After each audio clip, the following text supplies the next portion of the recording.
we're getting close to the end of the year now, and you're going to talk to us about your favourite books of 2023. So to start us off, what actually were they? Well, there have been a few, but I should start with a disclaimer, because I think I'm often surprised by the number of people who think that a literary editor's job is to read all the new books that come out each year. And actually my job is to subcontract that. So the new books I've read are often quite a kind of random selection rather than a kind of absolute panoptic overview of what's come out this year. But recently, as I think I said in our Books of the Year feature in The Spectator, I was knocked out by Nicholas Shakespeare's book on Ian Fleming, which is just a stupendous work of research. I mean, everybody has ever written a now forgotten novel that has a minor character in it who's faintly based on some incident involving Fleming. He's read and tracked it down, and he basically discovers that Ian Fleming was kind of more important than the man who wrote James Bond. And that, yeah. Well, and it's just sort of really, it's an amazing scoop-filled book about the secret intelligence work that went on in the Second World War, at the centre of which it turns out Fleming was. Yeah, because I'd never really realised this before. I mean, I'm not a massive Fleming or Bond fan, but he was involved in sort of quite mad intelligence capers himself, wasn't he, Fleming? Is that right? Well, he was. I mean, he wasn't doing as much James Bond agent in the field stuff as you might have thought. There was a little bit of that. I mean, he was sent off to kind of retrieve the Belgian gold reserves and smuggle them to safety from the Nazis at one point. But he was, basically the reason he didn't do much in the field is because he knew too much and it would be too dangerous to get him captured. He was really, unlike other sort of spy and intelligence adjacent writers like Le Carré or Graham Greene, who kind of gave out that they were kind of quite important in the Secret Service and really weren't. Fleming was the real deal. I mean, he's sort of chaired very early incarnations of the Joint Intelligence Committee. He was privy to the sort of top secret documents that only a very small, like a dozen or half a dozen people would be able to lay eyes on. And he trained up this commando group who went raiding Europe after D-Day, basically trying to find cutting-edge German technological secrets. So he was really the real deal, and that's a kind of extraordinary thing. And Nicholas has, negotiated all the silences in the record, because a lot of this stuff still hasn't been declassified, and even found some old boy who'd actually been a member of that commando unit and had met Fleming. So he did all sorts of extraordinary stuff. It's an absolutely gripping book, and Nicholas Shakespeare being a really, really good writer, it's beautifully written as well as profoundly researched. Brilliant. That sounds like a fantastic recommendation. Another book that struck me very strongly, it was shortlisted for the Samuel Johnson as was and Baillie Gifford Prize as now is, our major non-fiction prize. Didn't win in the end, was Tanya Brannigan's Red Memory. I interviewed her for our podcast, I think in the summer. And she's a China correspondent who spent several years in China reporting on China. And it's the fruit of her realization while she was there that the Cultural Revolution is something that's never talked about in China, but that is just millimeters below the surface, that it completely informs the way China is, but it's a kind of repressed memory. And it's about, it's not only about what happened in the Cultural Revolution, but really about the way in which it has been forgotten or suppressed or romanticized in some cases, or co-opted in others. And it's really about China's negotiation with its own past, and also about the fact there's a country that, she says of China more or less what the great Masha Gessen has said of Russia, that it's essentially a country suffering collective PTSD. So it's an absolutely gripping book. It's extraordinarily well reported and well written, and it just tells you a lot about what, quite how traumatic those events were and how close they remain to, just under the surface of China's consciousness. Yeah, I think that's something I'd not appreciated enough, actually, is that how close it was. It was there'll be lots of people that it's living memory, for example. It's not just your grandparents.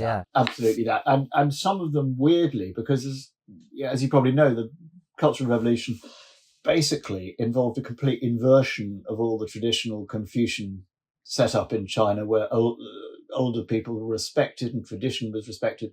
It basically got a bunch of teenage hooligans and encouraged them to go around smashing everything up and denouncing their elders and their teachers and, their parents even, with fatal consequences. I mean, literally fatal consequences.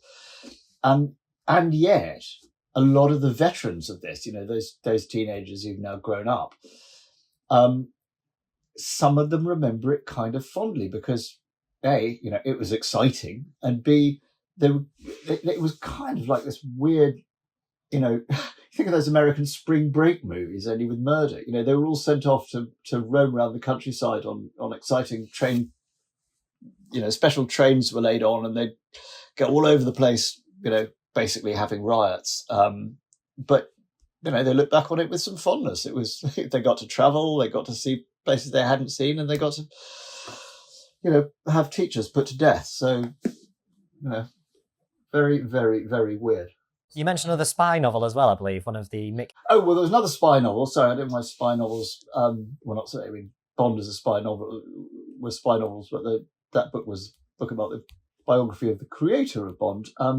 But I by now it's become almost kind of boilerplate for everybody who likes spy novels to greet a new Mick Herron with, "Oh, it's a new Mick Herron, it's wonderful."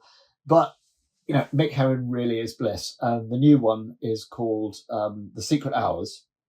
I mean, you probably know Mick Herron's stuff. He's written a series which is now on Apple TV with Gary Oldman. He's gone from being a sort of niche taste that those in the know appreciate to like super famous Heir to Le Carré sort of stuff. But he writes comic spy novels about basically crap spies who've been kind of cashiered into the sort of dunces department of MI5. But they always end up doing some actual spying, and it's always very exciting and perilous. And they're sort of funny, really funny, but also, do the proper work of thrillers. Anyway, the new one, The Secret Hours, is a sort of prequel, because the Slough House series, which he does, is sort of contemporary, and this is one set in the bowels of the Cold War, and involving Jackson Lamb, his kind of fantastically charismatic and unpleasant spy master, as a young man. So it's in Berlin, and it's all the satisfactions of slow horses, but transposed to the 60s. I think it's early 60s or late 50s. Do you, Sam? Do you think the Le Carré comparisons are fair? And if any viewers are big fans of Le Carré, do you think they would enjoy Herron's works? I think so. Le Carré's kind of a sober sides. Herron is a comic novelist, as much as he's a spy writer. And it certainly kind of takes some cues from Le Carré, not least because Slough House, his sort of home for spies who are in disgrace, is essentially, it's a kind of funhouse mirror version of Le Carré's Circus. But the satisfactions of Le Carré in terms of plotting and action and intrigue are all there. The writing is beautiful, and it's got jokes.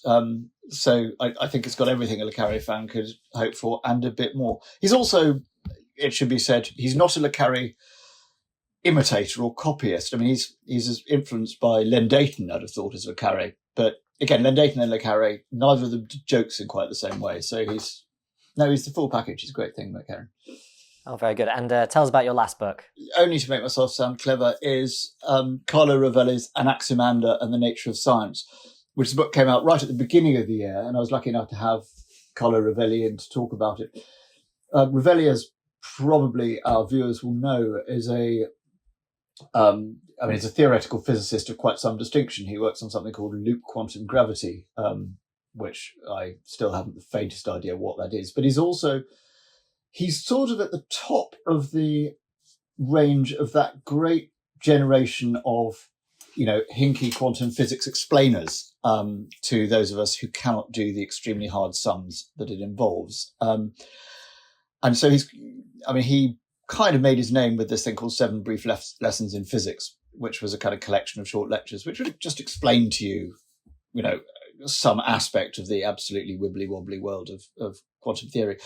Anaximander, the new book, or actually it's the last but one book now because he's just done one on white holes, Anaximander, it was thrilling to me because it's Rovelli writing about someone who's one of his heroes. I mean, Rovelli's kind of a very cultivated person. He's got a sort of hinterland. He's not just a straight down the line physicist, but he's someone who, he's interested in poetry and literature and culture and politics and how science fits into that. And what Anaximander's about is Rovelli's hero, who is this guy who lived, before the age even of Aristotle, and was arguably the world's first scientist. And he was the first person to, his great notion was that the Earth, rather than being something that is completely flat and sits underneath the sky, he said that he deduced that the Earth was a body floating in space, and that the sun and the moon, as they go, kind of pass under it and round it, rather than sort of vanishing at the end of the day and kind of reappearing magically at the other end. And he made all sorts of other insights, including the idea that, essentially he said there were naturalistic explanations for things. So he made extraordinary guess at how the water cycle works, this hundreds of years before the birth of Christ. And he started to think about how materials affected each other. I mean, he started trying to find scientific or material causes for things rather than mystical ones. And his method was a scientific method, was the idea of, this Popperian idea of falsification. And what Rovelli does is talks a little about Anaximander, what we know of him, which is not all that much, and how he related to his predecessors and teachers, and how his work comes down to us, and what he knew and what he didn't know.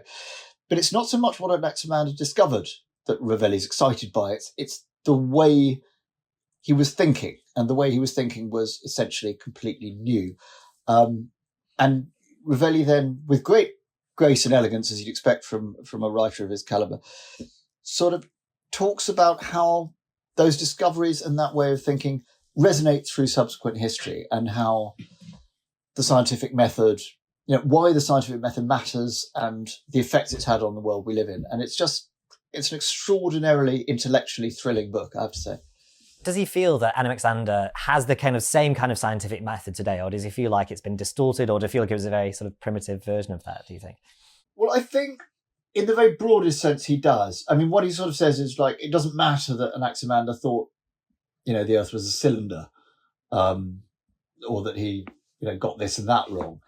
He said it's not, it's the way of thinking. And the way of thinking was one in which you sought natural causes for things rather than, looking to gods or magic to explain the phenomena of the world around you. And that Anaximander took what his predecessor, I think was Thales of Miletus, I can't remember off the top of my head, he said he took what Thales thought and he learned from it, and he then kind of modified it slightly. He said, well, this is all good, but he got this bit wrong. And how about if he thought, and he said, that's what science does. It's incremental, it's collective, it involves falsifying or modifying previous results while at the same time learning from them. So in the very broadest sense, I think he claims Anaximander as a modern.